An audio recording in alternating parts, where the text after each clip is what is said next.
So get a line sight, preferably, if you can get down to the West Van side, get a line sight looking through the tugboat towards, in this case would probably be somewhere at Jericho. And then what I would do is if I'm planning to start in the middle line, because I think in the middle of the line it's not going to be so much traffic, I might maneuver my boat along that line sight, probably with the engine, because it might be 15 minutes to go, and then I might turn the boat away from the line, maybe 1 or 2 boat lengths, and then get another line sight.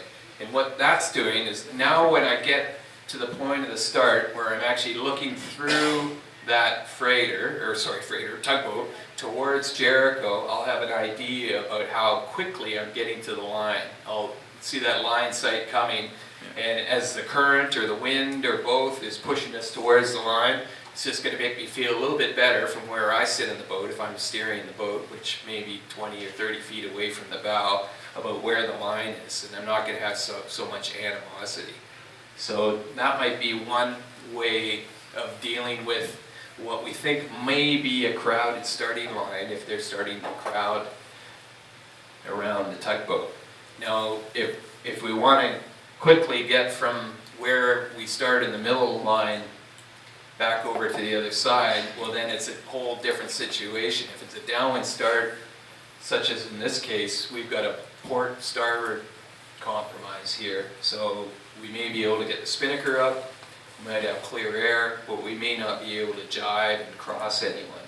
So at that point, it's a bit of a problem. We're going to have to wait until everyone else either, admits that they're going the wrong way, or hopefully they jibe early and we can follow them. So that's a bit of a problem. The third option in this is, if we don't want to start right at the committee boat, would be to start late at the committee boat. So we're giving away 3-4 boat lengths away to the boats that might get the glamour start, but at the same time maybe we've got the spinnaker up already, and we're ready to jibe because we're so late to the start, no one's forcing us the wrong way. But 2, 3, 4, 10 minutes into the race, we've gone the right way, and that 2 or 3 boat lengths we gave away at the start, we may have given it away to one boat, but in general with the rest of the fleet, we're hanging right in there. We're right in there for the race. So that might be a good conservative option. Fashionably late. Fashionably late. Yeah, fashionably late. Yeah, exactly.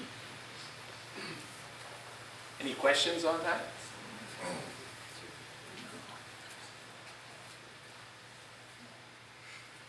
Hey Ross, there's a bunch of people doing the race for the first time this year, so maybe mention where you want to be given the tide. If it's a light air start, which it is, keeping your distance from the boat so you don't get flushed out.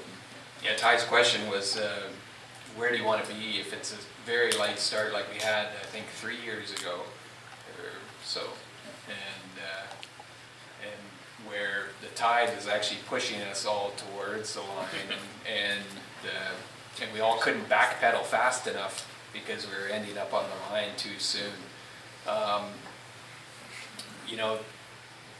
The safest way to do it is, if you go by the committee boat or any fixed mark in the water, you're going to see the current there, and especially if you're delivering your boat over from Falls Creek or Royal Van, you're going to have a chance to sail through that push, which will be growing before the start. So we might arrive and start at 9 in the morning where the max flood hasn't quite happened yet. So, but we know that it's going to happen.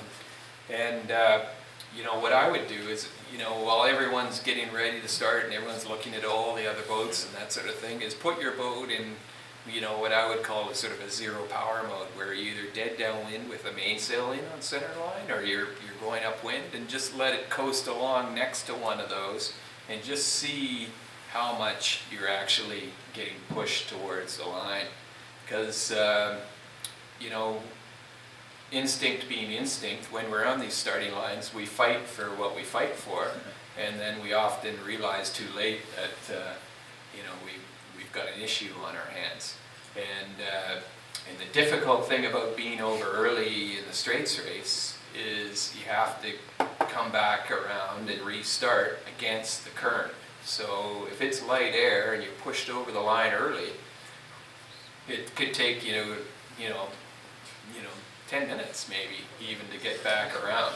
Could be over before it starts, yeah. Yeah, it could be over, well, it's not over After before it it starts, but it's certainly, it's a tough way to start the race. Yeah. So having that, sort of a dry run through the line is a wise move. There's a few things preventing you from doing that. Obviously, all the traffic from all the other boats, especially the ones that may be starting first. And so, just be careful in that. And you can always do it outside of the committee boat, but it would be good to sort of have a feeling for how much time and distance you're going to take, even when you're trying to slow the boat down, and so you don't get caught in one of those situations.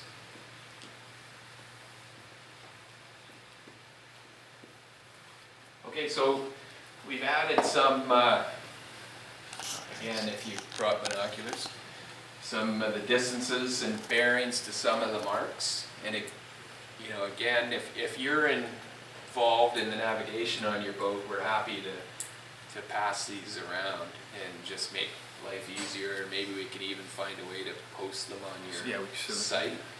And as long as you put a disclaimer in for me, okay, I'm speaking close to the microphone now, in case someone hits a rock or something. Yeah.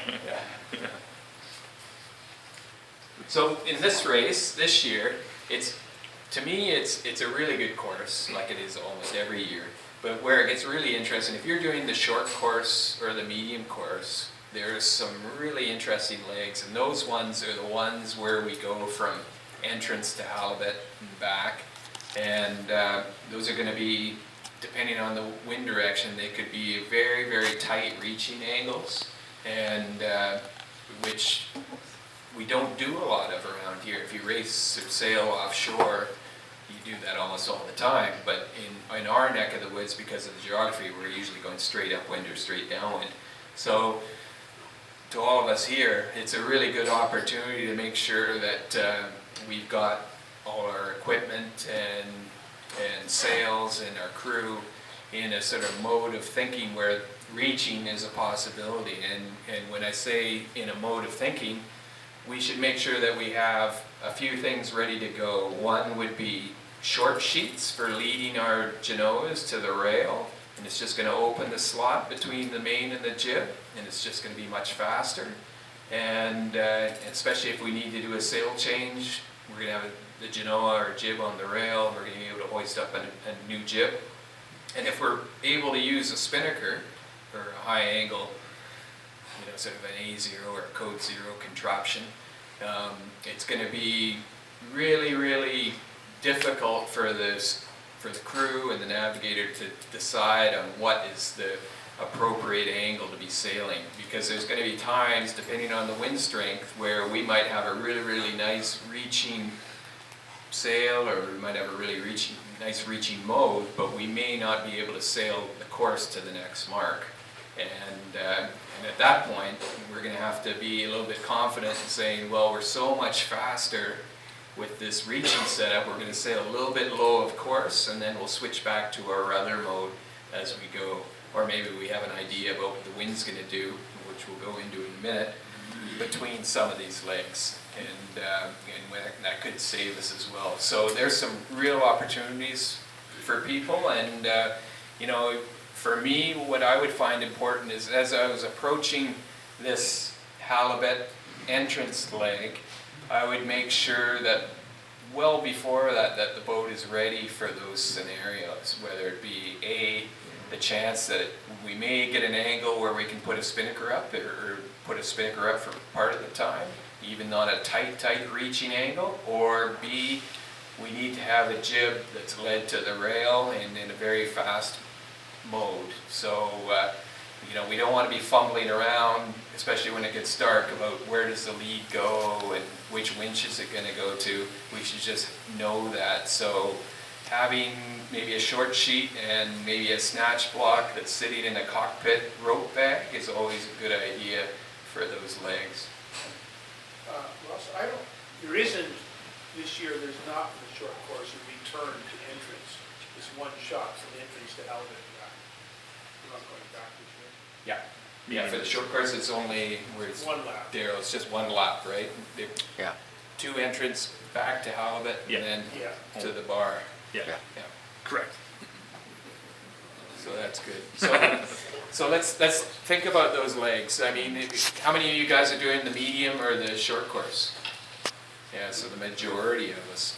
So, you know, let's assume it's a southeasterly, and obviously getting to entrance will be quite easy. But on the leg back from entrance to Halibut, I think,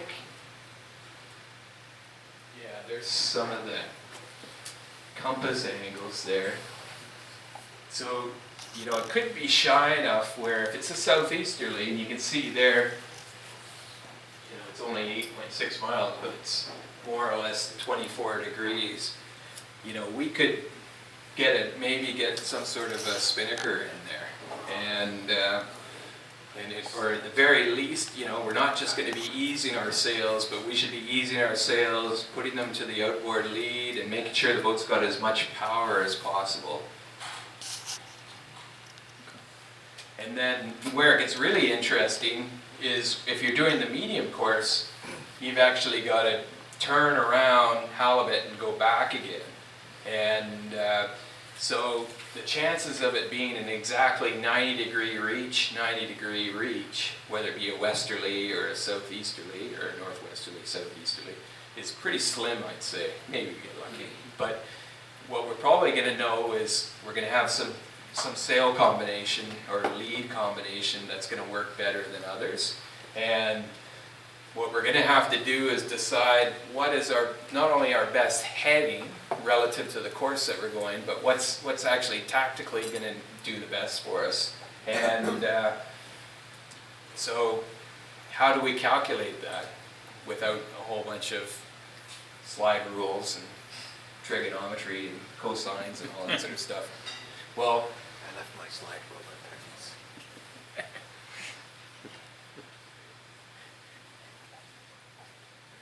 here's something that we like to talk about a lot, even when we're moving slowly in traffic. We talk about poor VMG as an excuse to the wife while you're late for dinner once again.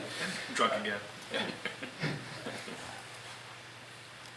So these are sort of the golden rules that, you know, when we think about we're doing really well and their boat's going really well, is we have very good VMG. And VMC, very, very similar. It's just basically you're aiming the boat at the, yeah, or down, you're trying to get the boat down the track as fast as possible. But with VMC, you're also expecting that there's going to be some sort of weather phenomenon, wind shift, that's going to make up for that change in angle. And any of you guys that have watched the Vendée Globe or the Volvo Ocean Race, those guys sail VMC all the time, and they will only sail VMG in an inshore race or when they are dead downwind or dead upwind of a mark, and they realize that there's very, very few wind shifts left to play through the race course. So what's that mean to us and what we were just talking about? What that means is if we knew that we could do that in the case of the Halibut Bank and entrance 24 degrees by just coming around the mark, easing the main, easing the jib, and we were going a certain speed, but we also knew that if we bore off a certain amount, we'd pick up a lot more speed, and this would really be something that you'd see on more of a sport boat, then you'd probably choose the angle that would get you going a little bit faster and then reach up a little bit more, especially if you knew that the wind was either going to shift behind you and lift you up as you went down the track, or conversely went a little bit lighter, and so when you came back up at the bottom of the track, or the bottom of the leg, you wouldn't lose your speed. Does that make sense? Yeah. So very, very difficult to know exactly how much is too much, because, you know, if we're running and we bring the boat up to a reach, you know, it's going to be obviously a lot faster in most cases, but, you know, at some point we're going to be sailing away from the mark. Maybe not right away, but at some point. So that's the thing I would caution about with VMC is when you're doing something like the Vendée Globe or the Volvo race, you've got days or weeks to ponder this course that you're, put yourself on. Where in the Southern Straits, we've only got a couple of hours to think about that. So if there is going to be a favorable wind shift or a velocity change, it's got to happen pretty quickly for us to take advantage of that VMC situation.